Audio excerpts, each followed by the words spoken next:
अस्सलामुअलैकुम, कैसे हो आप सब? अल्हम्दुलिल्लाह मैं बिल्कुल ठीक हूँ और इंशाल्लाह अभी अपने अपने घरों में बिल्कुल ठीक होंगे। और आज का व्लॉग मैं जो बना रही हूँ तो मैं जा रही थी अल तरबिया हज एंड उम्रा सर्विस के ऑफिस। समझ गए होंगे आप, जी हाँ बिल्कुल, उम्रे के लिए इंशाल्लाह अल्लाह ताला का बुलावा आए तो फिर बंदा क्यों ना जाए। जी तो अभी हम हैं ऑन द वे जाने के लिए अल तरबिया हज एंड उम्रा सर्विस के लिए। आपकी तमाम सवालात का जवाब आज वो लोग ख़ुद देंगे कि उनकी सर्विस कैसी है और उनके पैकेजेस क्या हैं। ये मस्जिद के शारजा मस्जिद है और तो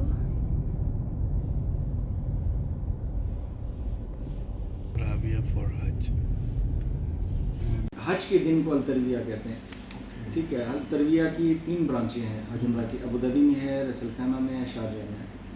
मैं 2003 से इस फील्ड से रिलेटेड हूँ हज उम्रा की, और अल तरविया में 2008 से हूँ एज ए ब्रांच मैनेजर। शहीद मेरे साथ होते हैं, रसल खैमा में भी है। और ये ऑफिस जो ओनर है लोकल हैं हमारे, और ये तकरीबन 25 ईयर से है और सिर्फ हज एंड उम्रा के पैकेजेस देते हैं। हज लोकल्स के लिए है और उम्रा तमाम एशियंस बाई बस या बाई एयर इसमें जा सकते हैं, अपना आना जाना कर सकते हैं बस के लिए। अभी ग्रुप में आप बात हो रही थी आपकी गाइड के लिए, एडिशन कर दूँ कि मेरा ये प्लान है कि इंशाल्लाह हर वीक एक बस जाए या 2 बस जाए, हर वीक में गाइड साथ हो। एक हमने मौलाना रखे हैं, मुफ्ती साहब है, वो जा रहे हैं। दूसरे में मौलाना है, वो आज गए हैं। एक पहले ऑलरेडी गए हैं उधर और दूसरे आज गए हैं। यानी हर ट्रिप में कोशिश ये है कि बेसिक मालूम हो आदमी को। बस में हर कोई बिठा के रवाना कर देता है। मिकात पहुँचते हैं, मैंने ये चीज़ नोट की थी जब मैं खुद ग्रुप्स लेके जाता था कि लोगों को एहराम बांधने का तरीका नहीं पता। उनको कुछ भी नहीं पता, बेसिक नहीं मालूम। एहराम के बाद नीचे हमने शूज़ कौन से पहने हैं, तो ये चीज़ नोट करने के बाद रमज़ान में भी इवन हमने 2-2 गाइड रखे हुए थे, मक्का में भी मदीना में भी। मेन उम्रा कराने के लिए हमारा गाइड साथ जाता है। जब मिकात से पहुंच जाते हैं, वो गाइड पूरी एक एक चीज़ बता के होटल में लेके जाता है। होटल में चाबी लेने के बाद फिर उनको उम्रा कराने के लिए पहला उम्रा हम अपना ग्रुप के साथ करते हैं। दूसरा उम्रा हो अगर किसी ने करना चाहते हैं ग्रुप के साथ, या मस्जिद आयशा या मस्जिद जराना। जराना अगर इंडिविजुअल जाएँ तो मेरे ख्याल में प्राइवेट गाड़ी 150 ऐसे ले लेगी।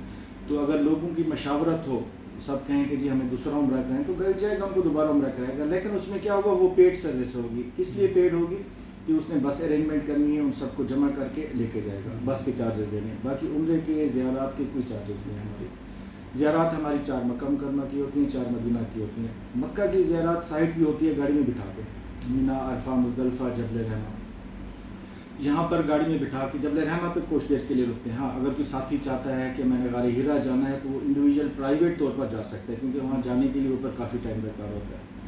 मदीना की भी इसी तरह 4 ज़ियारात है, मस्जिद कुबा, किबलतैन, सबा मसाजिद और माउंटेन के ऊपर, वहाँ भी हमारा गाइड साथ होता है।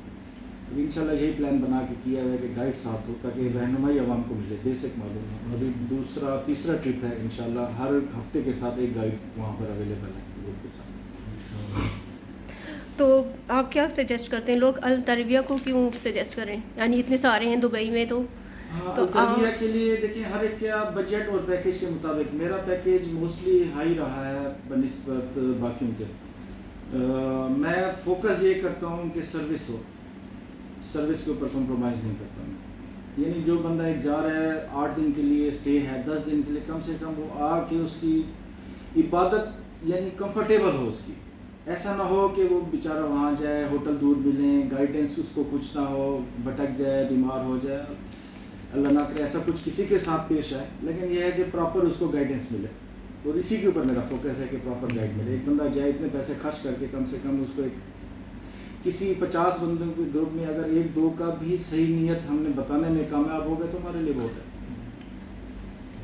तो आपके पैकेजेस जो हैं वो हर मंथ अलग अलग होते हैं या फिर ये है कि नहीं अभी जो चल रहा है तो रमज़ान तक आपका वही रहेगा? सेम नहीं होता, डिफरेंट मंथ के हिसाब से डिफरेंट है। अभी तो हमने ऑफ़र जो है कम पैसों की लगाई हुई थी। आगे जाके रबीउल अव्वल आ रहा है, रबीउल अव्वल में प्राइस ज़्यादा होगी। प्राइस वेरी करती है होटल के ऊपर। होटल अगर हम स्टैंडर्डाइज अच्छा कर दें तो कास्ट ज़्यादा हो जाएगी। यहाँ पर और कोई कम बजट में चाहता है, वो कहता है कि मेरे पास कम से कम हो, तो कम से कम में मैक्सिमम जितनी फैसिलिटीज़ हम दे सकते हैं वही कोशिश करते हैं कि उन सबको दें। ठीक। तो आप किसी को फ्री उम्रा कभी ऐसा होता है कि जैसे आप बहुत सारे लोग अफोर्ड नहीं कर सकते या कोई चाहता है कि हाँ हम लोग जाएं फ्री में, तो आपका कुछ ऐसा होता है कि आप लोग हाँ कर लेते हैं? इसके लिए बंदा वापस आने वाला हो, और अब एक दो दफ़ा ऐसे हुआ था, कुछ हमने भेजे भी हैं, नेक्स्ट वीक भी। अब ये बात आप पूछ लिए बताओ, अदरवाइज ये नहीं अच्छा है ना, लोगों को पता होना चाहिए। सही बात है। एक दो बंदों ने कहा था, रब्ता किया था कि जी मैं पैसे अफोर्ड नहीं कर सकता। मैंने कहा अगर पैसे कम करें, सैलरी लेबर क्लास की कम थी, तो मैंने कहा ठीक है कोई बात नहीं, आप जा सकते हैं। अभी भी अगले हफ्ते में 30 में एक हैं, कल मैं बैठा था, उन्होंने कहा मेरी ख्वाहिश है उम्र पे जाने के लिए, तो इस्तात के मुताबिक जितना हो सकता है या कम कर सकते हैं। अगर बिल्कुल भी वो नहीं बर्दाश्त कर सकता तो फिर अपने बजट के साथ दो उम्रा करा देते हैं रमज़ान से पहले, क्योंकि रमज़ान शरीफ में फिर आगे कास्ट भी हो जाता है। ठीक। अच्छा, आप लोग जो है वो बॉर्डर पे अलग से पैसे लेते हैं क्या? वो जो हाइडन चार्जेस होते हैं 30 दिरहम पर पर्सन के हिसाब से, ऐसा कुछ? हमारा वो हिसाब नहीं है। लोग बुकिंग कर लेते हैं, बताते नहीं हैं कि जी बॉर्डर टैक्स होता है। हमारा क्या होता है, शुरू से ही अब तक जितने भी हमारे साथ गए कस्टमर्स, हम ये होता है कि ड्राइवर हमारा किसी से नहीं लेता प्राइस, पैसे वगैरह। हम सिर्फ क्या करते हैं, इसी पैकेज के अंदर ही हमारा 35 दिरहम बॉर्डर टैक्स शामिल होता है। वो सिर्फ जाते हुए गवर्नमेंट लेती है, वापसी पे नहीं होता, वो इसी में शामिल होता है। हमने एक्स्ट्रा किसी से नहीं लेते, वहाँ पर पैकेज में शामिल होता है। कुछ लोग ये करते हैं कि पैकेज प्राइस 1200 कर दिया एग्जाम्पल, और बॉर्डर फीस का जिक्र नहीं करते कि इसमें है शामिल नहीं है। बॉर्डर पे जाके फिर ड्राइवर एक से मांग रहा था, फिर पैसे दो। तो हम तो ये समझते हैं कि जी हम पे कर गए, ये किस चीज़ के मांग रहा है ड्राइवर। हो सकता है उनके जहन में ये है कि ड्राइवर अपने लिए कुछ मांग रहा है, लेकिन हमने ऐसा शुरू से ही नहीं किया। हमारा कोई पैसेंजर बॉर्डर टैक्स जेब से नहीं लेता, वो इसी पैकेज में शामिल होता है। अच्छा, जैसे सारी बसेस, काफ़ी बसेस वगैरह जो हैं जो बॉर्डर्स पे पहुंचती हैं, उनका 4 आवर्स 8 आवर्स लाइन में लगे होते हैं, अपने बारी आने का इंतज़ार कर रहे होते हैं। तो मोस्टली मैंने हमेशा यही देखा है कि वहाँ पर हमेशा बसेस जो हैं अपने इंजन स्विच ऑफ कर देते हैं, एसी ऑफ कर देते हैं, और सारे पैसेंजर्स को बोलते हैं वो बाथरूम वाली साइड पे जाके या मस्जिद वाली साइड पे जाके अपना टाइम स्पेंड करें। तो कई सिर्फ मैंने उस पर यही नोट किया था कि आपकी बसेस थी जो 24/7 नॉन स्टॉप ऑन थी, और जिन्होंने 1 मिनट के लिए भी अपना इंजन स्विच ऑफ नहीं किया था। तो इसमें क्या ये वाकई आप लोगों की तरफ से हिदायत होती हैं? नहीं, होता ये है कि हम हज उम्रा वालों को, स्पेशली मैं अपना एक्सपीरियंस बताऊँ, हमें पता होता है कि पीक सीज़न कौन सा होता है, रश का टाइम कौन सा होता है। ऐसा ऑफिस भी रहा है, ऐसा भी रश का सीज़न रहा है, देखने में मिला है कि वेडनेसडे को बस चली है, थर्सडे रात को वो क्रॉस हुआ है, यानी 20 आवर्स अप्रॉक्सीमेट उनको बॉर्डर पे इंतज़ार करना पड़ा। तो सिस्टम का भी इशू आया था क्या, उनके पास खाने की चीज़ें तक नहीं थी। मैंने फिर अपने स्पॉन्सर को कहा, लोकल हैं, वो लेके गए गाड़ी में सामान वगैरह खाने पीने का। और मज़ीद भी इस चीज़ को मद्देनज़र रखते हुए हम व्हाट्सएप ग्रुप बनाते हैं जाने से पहले, A to Z इंफॉर्मेशन देते हैं, और उनमें बताते हैं सबको कि अपने साथ ड्राई फ्रूट्स रख लें, पानी रख लें, जूसेस, फ्रूट्स, ये चीज़ सेफ साइड रखें।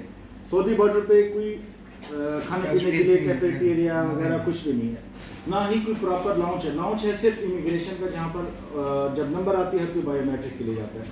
उसमें ये होता है कि अगर 1 घंटा 2 घंटे के लिए अगर स्टॉप है, तो डीजल है तो गाड़ी ड्राइवर को उसमें कोई इशू नहीं है, आगे जाके तो उसने रिफिल ही करना है। और वहाँ सऊदी में बनिस्बत जहाँ के फ्यूल सस्ता है, ऐसा आज तक हुआ नहीं कि बंद करना। हाँ, अगर इन केस 9 घंटे या 10 घंटे अगर कभी कभार हो जाते हैं, वो अपनी लिमिट के हिसाब से देगा। अगर उसके पास एवरेज है तो वो चलाए रखेगा।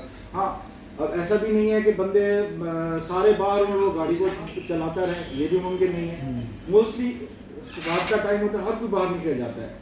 हाँ, बुजुर्ग वगैरह को ऐसे हों, किसी को चाहिए हो एसी वगैरह, तो वो बैठ सकते हैं गाड़ी पर, क्योंकि उसमें सामान रखा होता है आदमियों का। जब सारे बंदे नीचे उतर जाते हैं तो फिर ड्राइवर सेफ्टी के हिसाब से लॉक कर देता है, क्योंकि गैदरिंग होते हैं, ऐसा ना हो कोई और आके फिर किसी का सामान आगे पीछे हो जाए। इस बिहाफ पे भी ड्राइवर कोशिश यही करता है कि मतलूबा बंदा बस के साथ है तो कोई इशू नहीं है, बस में बैठा रहे, साथ रहे, कोई इशू नहीं। अब आप मोस्टली पब्लिक खुद उतर जाती है इधर उधर घूमने फिरने के लिए, ये हो जाता है। बाय एयर के बारे में अब अपना पैकेज वगैरह बताएं कि अगर कोई ऐसे जाना चाहे तो कितना खर्चा आ जाता है उसका? बायर के लिए दो ऑप्शन है। एक ऑप्शन ये है कि जो हमारा ग्रुप वेडनेसडे को कुछ होते हैं, बुजुर्ग होते हैं जो सफ़र नहीं कर सकते लॉन्ग जर्नी, तो हम उनको पैकेज 1 ये देते हैं कि थर्सडे की फ़्लाइट करें, उसी पैकेज को बायर बस वाले को बायर जाके ज्वाइन कर लें, टिकट का उनका एक्स्ट्रा आ जाएगा, बाकी पैकेज उनका सेम रहेगा 8 दिन जैसे हमारे बस के हिसाब से ग्रुप जाते हैं। नंबर 1। ऑप्शन 2 इंडिविजुअल में ये हो जाता है कि ये लोग अपनी डेट्स बताएंगे, इस डेट से इस डेट तक ये स्टैंडर्ड का हमने होटल करना, 5 स्टार 4 स्टार 3 स्टार प्रॉपर्टी, वो हम ट्रांसपोर्टेशन के साथ इंडिविजुअल बना के दे सकते हैं। ऑप्शन 3 फिर हमारे पास है ग्रुप के साथ फिक्स डिपार्चर रेट, वो हमारे मैक्सिमम 2 दिन मक्का 2 दिन मदीना, वो बायर के हमारे 5 स्टार की प्रॉपर्टी होती है with breakfast, 2 nights Mecca 2 nights Medina. Jeddah airport से वापसी मदीना एयरपोर्ट तक फिर हमारा एक अलग गाइड होता है जो पूरा इनको ज़ियारत, उम्रा और अकोमोडेशन देने में उनकी असिस्टेंस करता है, मक्का मुकरमा में भी और मदीना मुनव्वरा में भी। बायर का अप्रॉक्सीमेट 3900 से 4000 तक पर पैसेंजर आ जाता है ट्विन शेयरिंग रूम में। 5 स्टार होटल मक्का, फ्रंट लाइन जो टावर्स हैं इनमें, और मदीना में भी फ्रंट जो हमारे टावर्स हैं उनमें बायर का आ जाता है। तो उसका इससे तो कोई ताल्लुक़ नहीं है कि एरोप्लेन की अगर फेयर ज़्यादा हो तो फिर बायर में इसमें ये होता है कि एक फ़िक्स डिपार्चर डेट इसलिए बनाते हैं कि हम एक 20 बंदों का ग्रुप ले लेते हैं एयरलाइन से। अगर इंडिविजुअल उसी डेट का पैसेंजर चेक करे कि हाँ जी मैं इस डेट को जाना चाहता हूँ, तो वो उसको इंडिविजुअल प्राइस हाई दिखाएगा, लेकिन हम ग्रुप की सूरत में जब उनकी एयरलाइन से रिजर्वेशन करते हैं, टिकटिंग लेते हैं, तो प्राइस कम हो जाती है हमें। जब भी एयरलाइन से लें तो हमें फेयर ग्रुप का कम हो जाता है, फिर उसी हिसाब से हम कंबाइन ग्रुप का करते हैं। इंडिविजुअल में हो सकता है उनको महंगा पड़ जाए, बट ग्रुप के साथ उनको सस्ता पड़ सकता है बायर का पैकेज। बुकिंग करवाने के लिए कुछ क्लाइंट्स आ गए थे इनके पास, तो वो थोड़ा मसरूफ़ हो गए थे, तो क्लाइंट की भी क्वेश्चन थे जो मैंने रिकॉर्ड कर लिए कि आपके माइंड में ये क्वेश्चन हो, तो ताकि आपका वो डाउट्स भी जो है वो क्लियर हो जाए।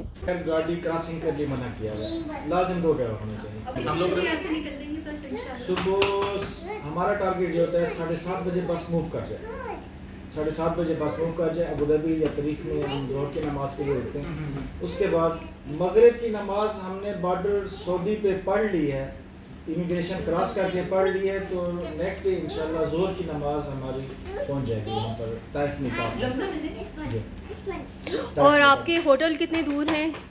होटल डिफरेंट डेट्स में डिफरेंट होते हैं। अभी स्टार्टिंग में हमने पैकेज की प्राइस ज़्यादा थी, हमने 5 स्टार होटल रखा था मक्का में, भुक्को होटल, बहुत ज़्यादा इसका अच्छा रिस्पॉन्स आया था, और मदीना में 3 स्टार रखा था, लेकिन फिर ये इसमें ये हो गया मोस्टली कम्युनिटी वगैरह इतनी हाई प्राइस नहीं अफोर्ड करते, वो कहते हैं थोड़ा लिमिटेड हो, बजट कम हो, तो फिर अभी हमने कस्बा टावर रख लिया मक्का में। अच्छा, और वो बस का ये है कि बस कितनी देर के बाद आती है? बस सर्विस तो होगी ना वहाँ से? कस्बा टावर की 24 आवर शटल बस सर्विस है, हर 10 मिनट बाद 15 मिनट बाद बस से आ रही है होटल से हराम आने जाने के लिए। कस्बा 4 स्टार प्रॉपर्टी है, कस्बा भी है और खान बक्का भी है, 2-3 होटल हैं, ये 4 स्टार कैटेगरी के हैं विद ट्रांसपोर्ट।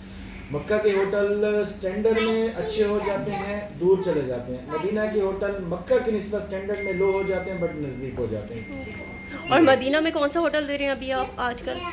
पिछले 2 साल से हम दे रहे हैं दारुल सलाम ग्रुप के होटल हैं, दारुल मदीना है, दारुल सलाम है, दारुल तैयबा है। इसका डिस्टेंस मैक्सिमम यहाँ से 300 मीटर, पोस्ट ऑफिस भी ये तकरीबन दूर पड़ जाता है, इससे नज़दीक है, 3 मिनट 4 मिनट की बात हो जाती है।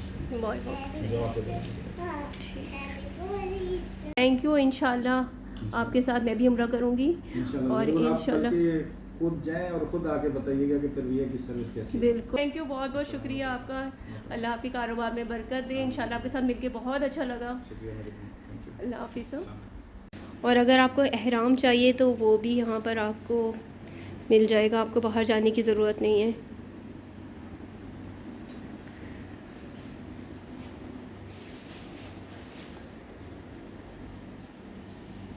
ये मस्जिद है, शारजा मस्जिद, और यहीं से बस जाएगी।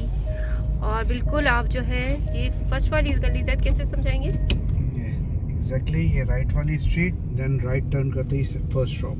जी, तो जैद क्या ख्याल है, हमें इनके साथ उम्रा करने जाना चाहिए क्या? आपको क्या लगता है? 10 on 10 हाईली रिकमेंडेड, क्योंकि जो इनकी सर्विसेज हैं और जो इनकी बसेस हैं, जो लग्जरीज हैं, जो सिस्टम है, बसेस में कैमरास तक इंस्टॉल हैं, सारा फॉलो अप होता है इनका, सारी चीज़ मॉनिटर कर रहे होते हैं। और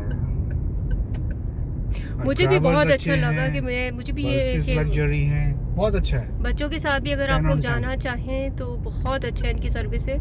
और इंशाल्लाह मैं इनके साथ उम्रा करूँगी तो फिर मैं आपको लाइव दिखाऊँगी। और इंशाल्लाह अल्लाह आपको भी उम्रे पे बुलाए और अल्लाह हम सबको अपने घर बार बार बुलाए। इसी के साथ अपना ब्लॉग ख़त्म करती हूँ। इंशाल्लाह अगले ब्लॉग में दोबारा से मिलूँगी आपसे।